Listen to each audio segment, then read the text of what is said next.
Hello my bookworms, welcome back to my channel, or welcome if you're new. My name is Sydney. Today we're going to be chatting about all of my most anticipated summer book releases.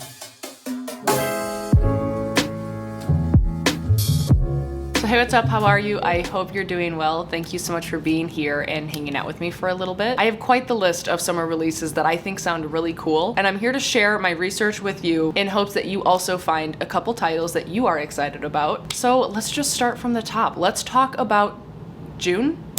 It's the beginning of summer, currently, right now. Let's start here. Before I get into it, I just want to say it's quite possible that I've missed a couple titles, but for the most part, the ones that I'm sharing with you are the ones that I think sound really interesting. The ones that I am most likely to pick up according to my tastes, my flavor profile, if you will. On June 20th, the book You're Not Supposed to Die Tonight by Kayla and Erin comes out. I've been seeing this book everywhere, and it's definitely one of my most anticipated of the year. If you know anything about me, I'm typically not a huge fan of retellings, but I read Cinderella is Dead by this author and I absolutely loved it. I think the writing was phenomenal. I loved the spin that she put on the classic fairy tale, and I can only believe that I would enjoy, sorry, my allergies, if I'm sniffling, it's because I want to tear my nose off my face. My allergies are so bad this year. So sorry. I can only imagine that this book, You're Not Supposed to Die Tonight, is going to evoke similar emotions for me. I'm very excited to get into it. It is about this summer camp called Camp Mirror Lake, where guests pay to be scared in this full contact terror game. Our main character is Charity, and she has the summer job playing the final girl at this experience. Her and her summer crew are recreating scenes from a classic slasher film, Curse of Camp Mirror Lake. The more realistic the fear, the better for business. But the last weekend of the season, Charity's coworkers begin disappearing, and when one ends up dead, Charity's role as the final girl suddenly becomes all too real. I really love a slasher. It's one of the few horror genres that I can just full-heartedly get behind for whatever reason. I just think it's exciting, it's fun, it's scary, always a little bit dramatized, and I cannot wait to see how Kayla and Erin writes this. I think it's gonna be phenomenal. Next, also on June 20th, is The Whispers by Ashley R. Drain. This is the same author that wrote The Push, and I have that book. I still have to read it. I've been told great things about it. I know it's a little bit polarizing, but I feel like I would really enjoy it. So I'm also putting The Whispers on this list because the synopsis just sounds really interesting. So it's a page turner about 4 suburban families whose lives are changed when the unthinkable happens, and what is lost when good people make unconscionable choices. So basically, there's a young boy who falls out of his bedroom window. This is the family of the Loverleys, and his mother, Whitney, will not speak to anyone. Back home, their friends and neighbors are left in shock, each confronting their own role in the events that led up to what happened that terrible night. The story spins out over the course of 1 week in the alternating voices of the women in each family as they are forced to face the secrets within the walls of their own homes and the uncomfortable truths that connect them to one another, set against the heart-wrenching drama of what will happen to Xavier, the son who I'm guessing fell out of the window, who hangs between life and death, or a life changed forever. It's a novel about what happens when we put our needs ahead of our children's, and exploring the quiet sacrifices of motherhood, the intuitions that we silence, and the complexities of our closest friendships, and the danger of envy. So this sounds like it's going to be a very much interpersonal sort of thriller with a lot of questionable motives, especially because it seems to be hanging on the life of one of their children. So could be messy, could be really interesting. Ooh, this next one is by S.A. Cosby, All the Sinners Bleed, which comes out on June 6th. It's out already by the time this video's out. Happy Pub Day. This is the same author that wrote Razorblade Tears, which I loved. So I was very excited to see another book by this author. Our main character is Titus, who is the first Black sheriff in the history of Sharon County. He's a former FBI agent and security expert who came home to take care of his father and look out for his troubled younger brother. He ran for sheriff to make a difference, especially in the Black community, which has so often been treated unfairly by the police. But a year to the day after his election, a school shooting rocks the town. A beloved teacher is killed by a former student, and as Titus attempts to de-escalate and get the boy to surrender, his deputies fire a fatal shot. In the investigation, it becomes clear that the student they shot had been abused by the dead teacher, as well as the unidentified perpetrators. The trail leads to buried bodies and secrets, while Titus tries to track down a killer hiding in plain sight. While blanching daily duties like protecting Confederate pride marchers, he must face what it means to be a black man wearing a police uniform in the American South. Sounds like it's going to be very heavy, very much relatable to active situations that happen all the time here in America. And I know that I just loved how S.A. Cosby wrote Razorblade Tear, so I can only imagine that he's gonna do this story a great service. So definitely on my list of most anticipated. The next one, it's like, I keep putting this man's books on my most anticipated, and I still have only read one book by this man. So whatever, I'm putting it on because this one actually does sound right up my alley. Like this one I'm choosing to want to read more so than the others, which are mostly because of FOMO. Like this one I think actually sounds great. All right, this one is The Only One Left by Rylee Sager. You knew it was going to be on here. All right, this one comes out on June 20th as well. Lots of publications on the 20th. So the synopsis starts out by saying, at 17, Lenora Hope hung her sister with a rope. Now reduced to a schoolyard chant, the Hope family murders shocked the Maine coast one bloody night in 1929. One, I love Maine. Anything set in Maine, I'm like 5 times more likely to read it. All right. While most people assume the 17-year-old Lenora was responsible, the police were never able to prove it. Other than her denial after the killings, she has never spoken publicly about that night, nor has she set foot outside of Hope's End, the cliffside mansion where the massacre occurred. Ooh, and okay. Then it says, stabbed her father with her knife, took her mother's happy life, okay? It's now 1983, and home health aide Kit McDeer arrives at a decaying Hope's End to care for Lenora after her parents' previous nurse fled in the middle of the night. In her 70s and confined to a wheelchair, Lenora was rendered mute by a series of strokes and can only communicate with Kit by tapping out sentences on an old typewriter. One night, Lenora uses it to make a tantalizing offer. I want to tell you everything. It wasn't me, Lenora said, but she's the only one not dead. As Kit helps Lenora write about the events leading to the Hope family massacre, it becomes clear that there's more to the tale than people know. But when new details about her predecessor's departure came to light, Kit starts to suspect Lenora might not be telling the complete truth, and that the seemingly harmless woman in her care could be far more dangerous than she thought. Just think it sounds really cool. Sounds really interesting. I hope that Rylee Sager does it justice. I know that he's like an up and down author for a lot of people. I've only read Home Before Dark and I didn't like it, but I liked his writing. I just didn't like how he told his story. We've been through this. If you've been here a while, you know how I feel about that book. But this one sounds like it could be a win for me, to be honest. Okay, the next one is The Quiet Tenant. Lots of thrillers this month. I don't know what's happening, but this one's by Clemence McCallan. This one also comes out on June 20th. Wow, hot dog. This sounds really interesting. The synopsis is very long. I don't know if you could even see what I just tried to show you, but basically, Paul Tremblay did a little like quote about the book. Okay, this is what I'll tell you. Paul Tremblay said, it is a pulse-pounding psychological thriller about a serial killer narrated by those closest to him, his 13-year-old daughter, his girlfriend, and the one victim he spared. I feel like that's all that I really need to tell you about this book, especially because I don't feel like reading every single word that's on this phone to you because it's really long. That kind of seems like it should sum it up in a nutshell, and just that topic of a serial killer story told by those 3 different people. I mean, someone loves him, someone who's terrified of him, and someone who's like literally his child. Like I could only imagine how different those point of views are going to be, and I just want to know what each of them have to say. I think it sounds great. This next one is called My Murder by Katie Williams. I saw this on Jan's June releases video and I was like, oh, that sounds great. I'm gonna sneeze again.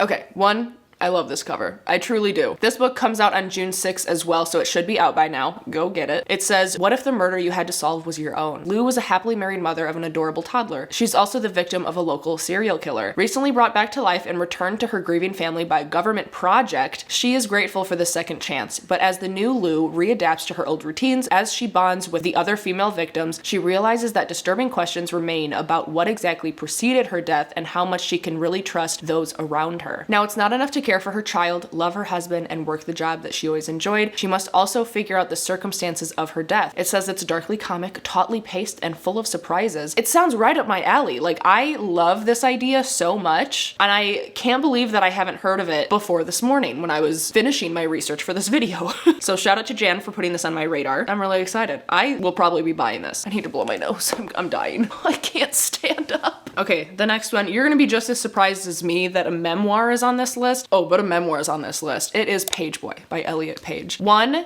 I am so obsessed with this cover. Like, debatably the best and most iconic memoir cover I've ever seen in my life. 2, it comes out on June 6th, so it's already out. Go get it. This one obviously is about Elliot Page. It's a groundbreaking coming-of-age memoir from the Academy Award-nominated actor Elliot Page, a generation-defining actor and one of the most famous trans advocates of our time. Elliot will now be known as an uncommon literary talent as he shares never-before-heard details and intimate interrogations on gender, love, mental health, relationships, and Hollywood. And I am praying that the audiobook has him narrating it because that would be phenomenal. So yeah, this is definitely on this list. Okay, good work. That's June. Let's go on to July, shall we? This is fun. I haven't done a video like this in a while. This video was originally going to be like summer book recommendations, but I think this is better. This is more fun. Let me know if you want me to do like fall releases and maybe winter releases. I don't know. Let me know because I can start doing these. I'm having fun. Let's go on. All right. In July 25th to be precise, Immortal Longings by Chloe Gong comes out. This is her adult fantasy debut because she's been writing YA with, what's it called? These Violent Delights. And it was a while ago that I read it. I do remember liking the writing. YA is a hit or miss for me. It really is. So I'm really excited that she's writing an adult fantasy so that I can solidify whether I should go back in her YA realm and take more time to read it. You know what I'm saying? I'm really excited to experience her writing here. It's her adult epic fantasy debut inspired by Shakespeare's Antony and Cleopatra. It's a fiery collision of power plays, spilled blood, and romance amidst a set of deadly games. Like, those are so many of my, not trigger words, a positive, what's positive? Buzzwords. Every year, thousands in the kingdom of Talon will flock to its capital Twin Cities. Sillies?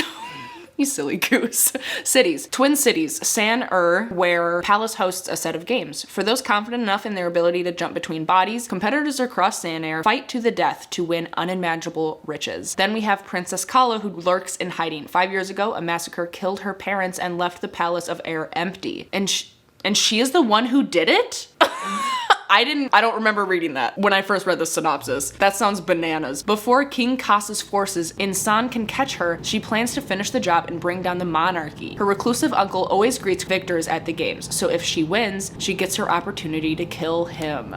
And then obviously there's more people at play, but like even just that draws me in. That sounds super fun. Okay, the next one is The Beast You Are by Paul Tremblay. Cover caught my eye immediately. I've only read The Pallbearers Club from Paul Tremblay, and I know people hate that book. I freaking love that book. But this one comes out on July 11th. And it's intriguing because it's a haunting collection of short fiction. Like, it's a bunch of different short stories. And I don't own a lot of short story collections, especially like short horror fiction, I'm guessing this is considered. Yeah, horror short stories. I think it sounds fun. I know that I loved how he wrote The Pallbearers Club. I know I'm in the minority. I freaking loved it, and I will die on that hill. So it says the 15 pieces in this brilliant collection, The Beast You Are all monsters of a kind, ready to loudly and lovingly smash through your head and into your heart. And then it goes through a couple of the examples of what the stories are. It says, in The Dead Thing, a middle schooler struggles to deal with the aftermath of her parents' substance addictions and split. One day, her little brother claims he found a shoebox with the dead thing inside. He won't show it to her, and he won't let the box out of his sight. Creepy. The title novella, The Beast You Are, is a mini epic in which the destinies and secrets of a village, a dog, and a cat are intertwined with a great monster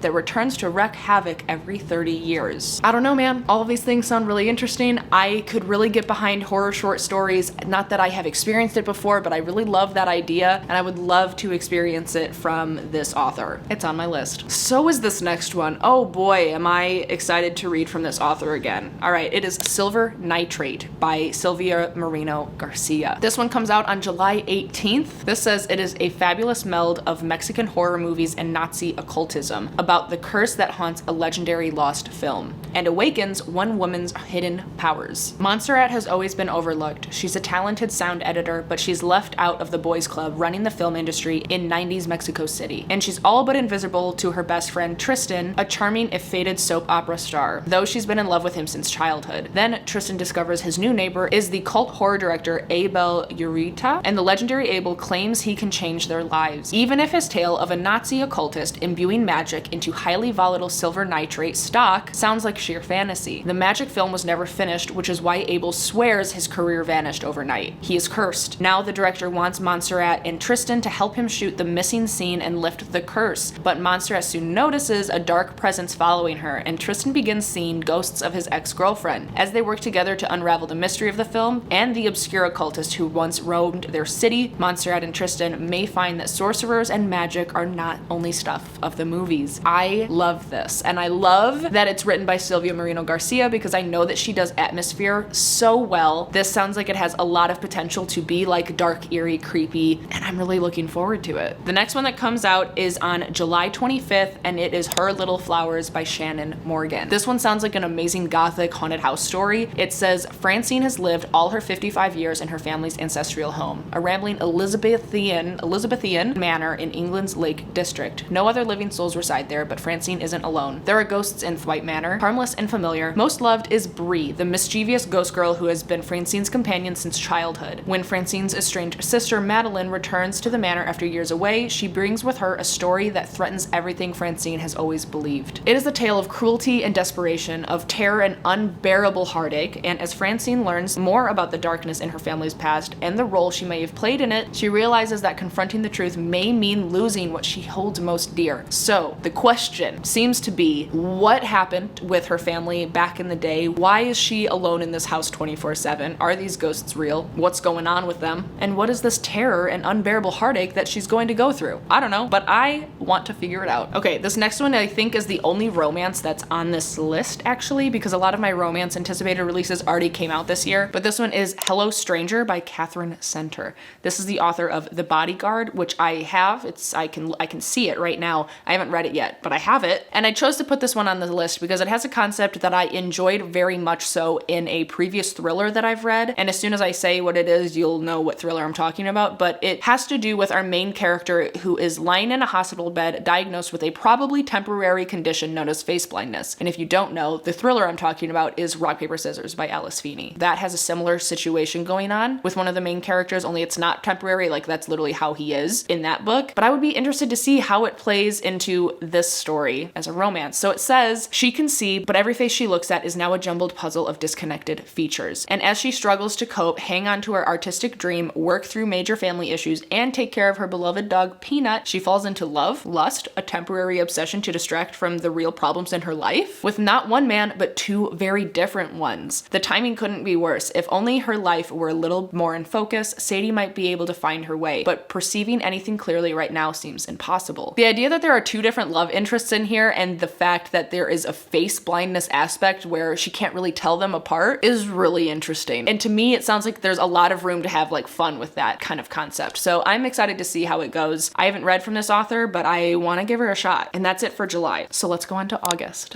This next one, wow, I can't even tell you how excited I was to see it within my research because it's been way too long that I've read from this author. I've missed her, all right? It's Family Lore by Elizabeth Acevedo. Please look at this cover. Please tell me that it is the most beautiful thing you've ever seen, because it is. Comes out on August 1st. Oh my god, and it's an adult novel. Shut up, I'm gonna die. It's her first novel for adults, the story of one Dominican American family told through the voices of its women as they await a gathering that will forever change their lives. Our main character is Fleur, and she has a gift. She can predict to the day when someone will die. So when she decides she wants a living wake, a party to bring her family and community together to celebrate the long life she's led, her sisters are surprised. Has Fleur foreseen her own death or someone else's? Does she have other motives? She refuses to tell her sisters, Mathilde, Pastora, and Camilla, but Fleur isn't the only person with secrets. All three of these sisters have things that they are hiding and trying to come to terms with, apparently. This story is spanning the 3 days prior to the wake, and Family Lore traces the lives of each of these Marta women, weaving together past and present. It's a portrait of sisters and cousins, aunts and nieces, one family's journey through their history, helping them better navigate all that is to come. Sounds like it's gonna be emotional. All of her books are. I've teared up at least at all of them that I've read. And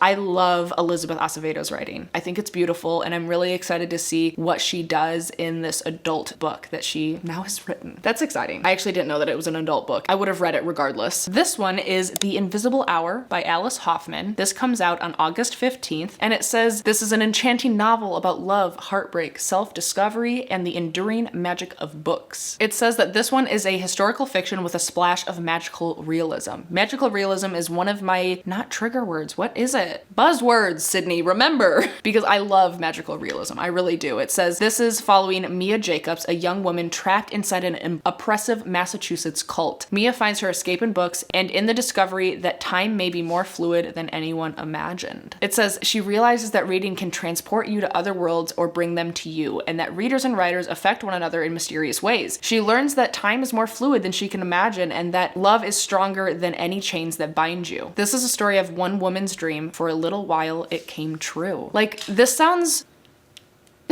really kind of weird and interesting. Like, I don't know whether to think that there will actually be some sort of like time bending situation. I mean, there's magical realism in it. So like, will she escape this cult? Like, or is this going to be just like her escaping mentally and emotionally from the cult while she's still like within the bounds of the cult? You know what I'm saying? I wonder what this is actually going to cover, because it sounds really quite interesting, quite up my alley. Another one that I actually have an arc for, which I'm really excited about, is None of This Is True by Lisa Joules. Comes out on August 8th. It's a new psychological thriller about a woman who finds herself the subject of her own popular true crime podcast. Celebrating her 45th birthday at her local pub, popular broadcaster Alex Summers crosses paths with an unassuming woman called Josie Fair. Josie, as it turns out, is also celebrating her 45th birthday. What a coincidence. They are, in fact, birthday twins. A few days later, Alex and Josie bump into each other again, this time outside of Alex's children's school. Josie has been listening to Alex's podcast and thinks she might be an interesting subject for her series. She is, she tells Alex, on the cusp of great changes in her life. Josie appears to be strange and complicated, and although Alex finds her unsettling, she can't quite resist the temptation to keep making the podcast. Slowly, she starts to realize that Josie has been hiding some very dark secrets, and before she knows it, Josie has inveigled? I don't even know what that word is. She's weaseled her way, basically, into Alex's life. Why can't you just say weaseled? And into Alex's home, but as quickly as she arrived, Josie disappears. Only then does Alex discover that Josie has left a terrible and terrifying legacy in her wake, and that Alex has become the subject of her own true crime podcast, with her life and her family's lives under mortal threat. Who is Josie Fair, and what has she done? I also want to know. I want to know big time what Josie has done and who is she. Sounds like it's going to have like a huge, obsessive, sort of like you know, the show, you know, that sort of vibe. But like, she disappeared? Like, what's going on? How are they at risk? She's gone. Obviously, something's going on. I'm excited to read this. Again, it comes out on August 8th. Okay, this next one. Cover is awesome. It is called Mr. Magic by Kirsten White. It says, who is Mr. Magic? Former child stars reunite to uncover the tragedy that ended their show and discover the secret of its enigmatic host in this dark supernatural thriller. You know, blah, blah, blah. 30 years after a tragic accident shut down the production of the classic children's program Mr. Magic, the 5 surviving cast members have done their best to move on. But just as generations of cultishly devoted fans still cling to the lessons they learned from the show, the cast, known as the Circle of Friends, have spent their lives searching for the happiness they felt while they were on it. The friendship, the feeling of belonging, and the protection of Mr. Magic. Interesting. But with no surviving video of the show, ooh, weird, no evidence of who directed it or produced it, and no record of who or what the beloved host actually was, memories are all the former Circle friends have. Then a twist of fate brings the castmates back together at the remote desert filming compound that feels like it's been waiting for them all this time. Even though they haven't seen each other for years, they understand one another better than anyone has since. After all, they're the only ones that hold the secret of that circle, the mystery of the Magic Man in his infinitely black cape, and maybe the answers to what really happened on that deadly last day. But as the Circle of Friends reclaim parts of their past, they begin to wonder, are they here by choice or have they been lured into a trap? Because magic never forgets the taste of your friendship. Ooh. Sounds super weird. I think that concept sounds really interesting. I've always loved the idea in thrillers where something tragic happens and breaks apart a group of people, but they come back together and rehash things. Like, I like that trope in thrillers. I don't know what it's called. I don't know if it is a trope, but I love that. And this has a different twist on it because it has another layer of like, I don't know, but I want to find out. The last one for August is The Water Outlaws by S.L. Huang. Love this cover so much. This one comes out on August 22nd and it says, the Water Outlaws are bandits of devastating ruthlessness, unseemly femininity, dangerous philosophies, and ungovernable gender, who are ready to make history or tear it apart. In the young who, which I may be pronouncing wrong, you break the law to make it your own. Lin Chong is an expert arms instructor, and unlike bolder friends who flirt with challenging the unequal hierarchies and values of imperial society, she believes in keeping her head down and doing her job, until a powerful man with a vendetta rips that carefully built life away. Disgraced, tattooed as a criminal, and on the run from an imperial marshal who will stop at nothing to see her dead, Lin Chong is recruited by the bandits of Lingshan, mountain outlaws on the margins of society society, the Lingshan bandits proclaim belief in justice for women, for the downtrodden, for the progressive thinkers a corrupt empire would imprison or destroy. They're also murderers, thieves, smugglers, and cutthroats. Apart, they love like demons and fight like tigers.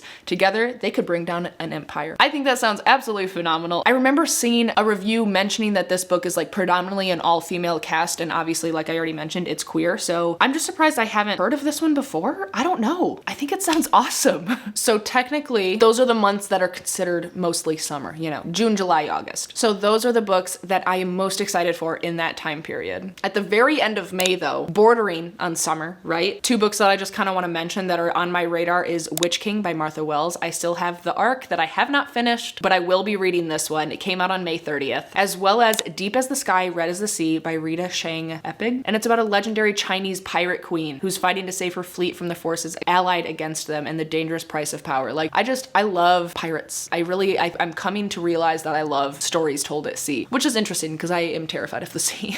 I like it in a literary sense, I guess. And then very quickly, let me just tell you about 3 books that are coming out this fall as a little added bonus, just to put them on your radar, all right? The first one, which I still can't believe I'm holding in my freaking hands, comes out on September 26th, and it is The Fragile Threads of Power by V.E. Schwab. I could die. I literally think that I passed away when I opened up this package. But this is the next book by V.E. Schwab set in the world of A Darker Shade of Magic. And if you know me, that was one of the series that brought me back into reading. Made me head over heels fall back in love with fantasy. That one and the Grisha trilogy, but we'll talk about that a different time. I am so excited to have this in my hands. But yeah, this comes out on September 26th, so put it on your radar. I also have the arc, which I can't believe, for Bookshops and Bone Dust by Travis Baldree. I will be reading this soon. It comes out on November 7th. Happy birthday month to me. But just wanted to put it on your radar because I'm sure everyone knows about it by now. But in case you didn't and you loved Legends and Lattes, we're getting another book. And then of course, I just have to mention Rouge by Mona Awad coming out on September 12th. Every book I've read by Mona Awad has been 5 stars, so I'm expecting nothing less. Very excited about that one as well. But okay, that is the end of the video. Let me know if you enjoyed this, what books sound most interesting to you, and if you want me to do this like every season, like fall releases, like things like that. Because I actually haven't done a video like this in a very long time. I think I've only done it maybe a couple years ago. I don't really know. This has always been a concept for me that's like, oh, I'll just let other booktubers like do these types of videos. But I actually had a lot of fun preparing and filming this video. So I think I want to start doing them. So let me know if you would be excited to see that. As excited as I am to possibly make them. But yeah, thank you so much for being here and hanging out with me for a little bit. If you are still here, leave me your favorite summer emoji. Ice cream, water, bathing suit, literally whatever screams summer to you. And while you're down there, don't forget to subscribe and like the video. I always appreciate your support. And of course, be kind to one another and happy reading.